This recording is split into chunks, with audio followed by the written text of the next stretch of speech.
bem-vindo a mais uma entrevista aqui do Tempo e Dinheiro. Hoje vamos falar sobre a safra de soja no estado do Paraná. O que tudo indica, parece ter se encaixado. Mas quem vai bater um papo, conversar conosco, fazer um balanço do plantio até agora, direto de Curitiba, direto do DERAL, Departamento de Economia Rural do estado do Paraná, é o Edmar Gervásio, que já está conosco. A quem agradeço a participação mais uma vez, Edmar. Prazer em tê-lo aqui no Tempo e Dinheiro. Obrigado, estamos à disposição para auxiliar aí no que for possível. Bom, a gente pode dizer que a safra no Paraná se encaixou, está dentro da normalidade, dentro da expectativa para a próxima safra de soja aí no estado?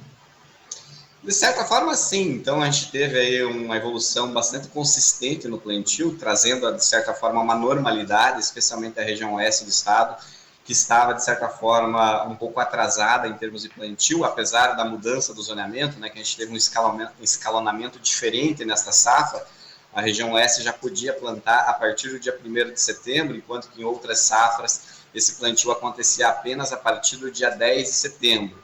Nessa semana a gente teve um avanço ali na região ali que chegou a aproximadamente 40% da área já estimada para a região já plantada. E se a gente comparar, por exemplo, período próximo da safra anterior, esse percentual girava um pouco mais que 20%. Então, realmente, a gente ganhou em termos aí de evolução bastante significativo, especialmente na região oeste do estado. Claro que outras regiões já começa-se o plantio, que foi liberado a partir do dia 19 e dia 20 agora de setembro.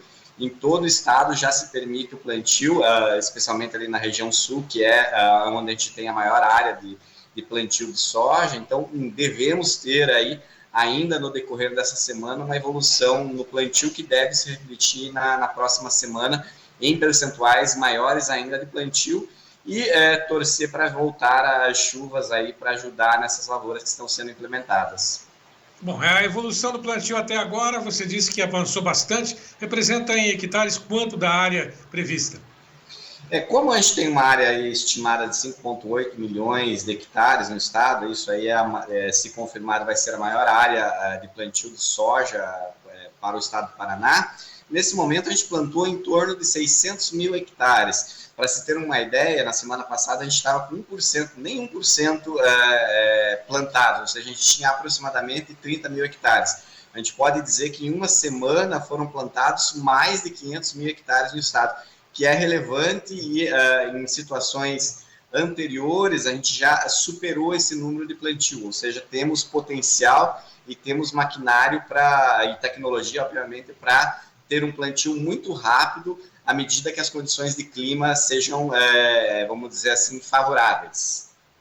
Bom, de alguma forma você antecipou de que a área plantada deve ser a maior da história, bater um recorde, se tudo der certo, encaixar do jeito que está sendo monitorado, mostrado agora, é isso?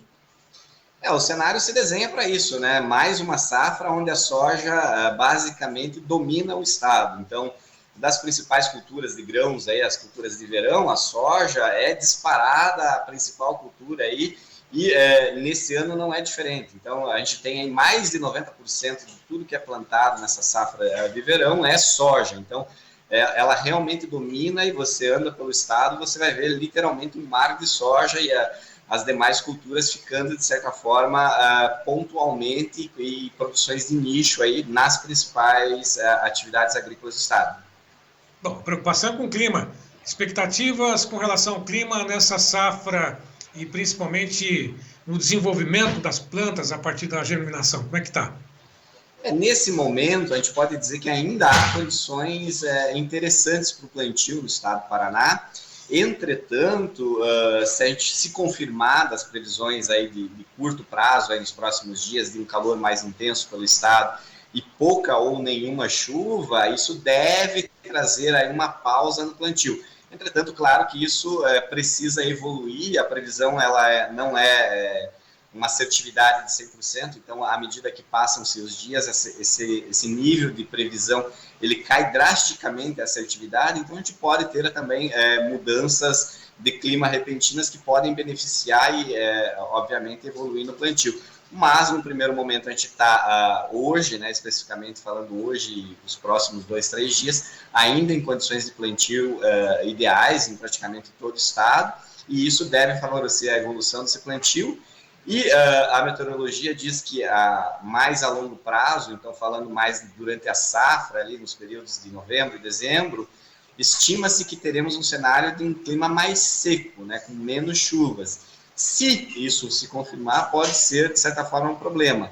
Porém, se a gente tiver as chuvas que devem ocorrer nesse período no momento ideal, que a planta mais precise, isso provavelmente traga uma boa safra. Mas, claro, são conjecturas e à medida que avançam os dias, a gente consegue observar mais claramente como será o comportamento no longo prazo. Está muito cedo para a gente dizer que não será uma safra boa. Nesse momento, a gente crava que deve ser uma safra muito boa no estado do Paraná. Bom, o produtor deu a largada na safra, mas o escalonamento ele tem sido uma alternativa, ou pelo menos uma opção melhor para evitar prejuízos, ou ele está praticamente avançando de uma vez, ou ele está escalonando esse plantio ou não? Como a gente tem relativamente um volume pequeno de plantio, se a gente comparar ao volume total de área que são esperadas no estado. Obviamente, essa concentração hoje ela aconteceu na região oeste, né, porque em uma semana a gente plantou um volume bastante grande de área nesta região, que é uma região importante em termos de produção, né? A gente tem ali nessa região ali um volume bastante significativo, ali em torno de 1 milhão de hectares ali, que são plantados na região, enquanto que a região sul planta 1,6 milhão de hectares. E essa concentração, de certa forma, não deve trazer nenhum risco, digamos assim, porque, de certa forma, ela também tem aí as situações da planta, né? Hoje tem muita tecnologia envolvida que só as questões de clima que realmente podem impactar mais severamente se a gente pensar aí à medida que avança a safra. Bom, você falou que deve ser a maior em área, né? Bater um recorde histórico no estado. Maior em área não significa necessariamente uma produtividade maior, mas pelo menos essa expectativa. A área é maior se o clima deixar a produtividade igual, é isso? Em condições normais, a gente deve produzir um pouco mais aí de 22 milhões e meio de toneladas. Isso seria o cenário normal, vamos considerar, retirando os extremos. Claro que se a gente tiver a condição de clima interessante no desenvolvimento, a gente pode chegar seguramente com essa área, superar 23 milhões e meio de toneladas que podem ser produzidas. E se isso acontecer, naturalmente a gente teria um recorde também de produção. Mas, como o modelo prevê que a gente trabalhe com um certo nível de segurança, né, não jogando no máximo nem no mínimo esperado, é bem provável nesse momento que a gente tenha uma safra, obviamente aí ela tem a se evoluir, mas uma safra aí em torno de 22 milhões de toneladas que devem ser produzidas no estado do Paraná. Bom, em relação aos custos dessa safra, você já tem dados, o DERAL já tem informações, mais cara ou menos onerosa para o produtor nessa safra que está chegando?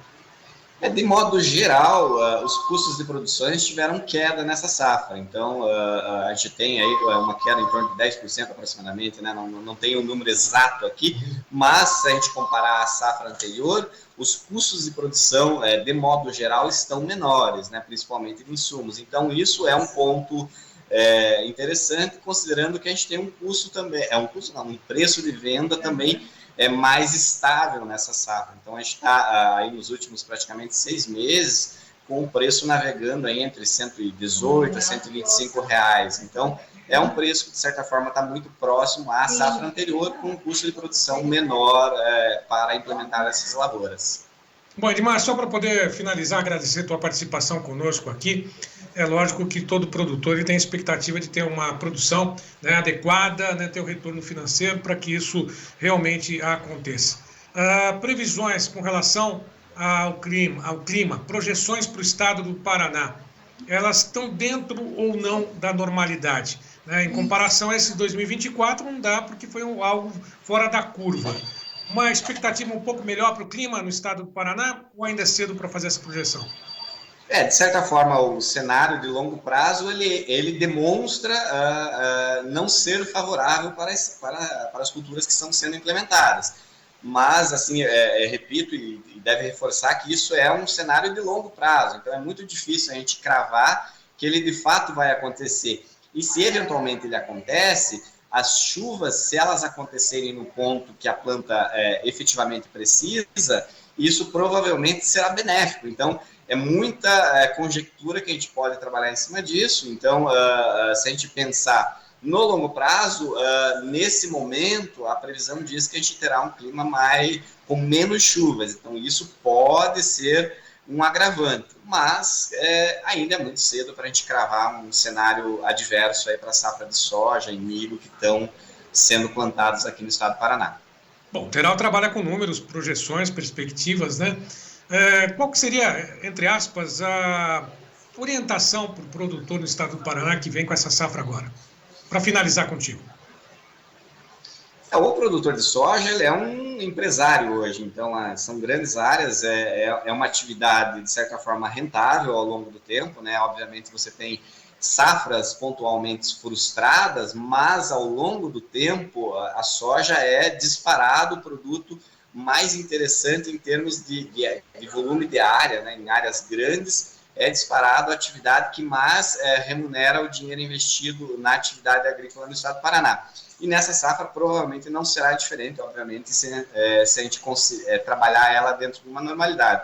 Hoje, talvez, é importante para o produtor buscar mecanismos, né, que o mercado oferece para, pelo menos, proteger parte dos recursos que eventualmente podem vir da venda dessa soja. Então, eventualmente, a formalização do contrato futuro, uma trava de preço, são fatores bastante interessantes hoje que o mercado fornece isso, justamente para mitigar uma eventual um problema um pouco maior em termos de preço, porque apesar de a gente ter uma safra boa, a safra americana também tem uma expectativa de ser uma safra boa, e isso pode gerar uma pressão de preços e, de certa forma, reduzir a margem de rentabilidade desse produtor. Então, é razoável que, pelo menos em parte da produção, seja feita alguma trava de preço, que isso vai, de certa forma, favorecer o produtor no médio prazo. Sempre importante acompanhar essas informações, não travar, né, precaver de problemas, sejam eles climáticos, de preços, oscilações do mercado, que isso é natural, né, sobe e desce. Mas está aí a dica, e reforçando essa informação que a gente sempre passa por meio do João Batista Olive, no Tempo e Dinheiro. Faça uma trava, né? Vai lá, faz a melhor média para poder evitar problemas, deixar, né, dinheiro na mão ou no bolso dos outros, né? Não no seu. Mas, Edmar, muito obrigado pela participação, foi um prazer falar contigo e um abraço a toda a equipe aí do Teral. Obrigado, estamos à disposição. Obrigado. Bom, e a todos que estiveram conosco, eu lembro mais uma vez e sempre, né, todos os cortes e informações estão disponíveis nas mídias sociais do Tempo e Dinheiro. Vá lá, curta, comente, compartilhe e se inscreva também no clube de assinantes do TID. Lembrando mais uma vez, está ali o João Batista Olive teclando, ó, 1998132915, repetindo, 1998132915 é o telefone do Clube de Assinantes do TID. Vá lá, se inscreva e faça parte desse clube seleto de produtores bem informados desse Brasil. Bom, a todos que estiveram conosco, mais uma vez, meu muito obrigado e até uma próxima.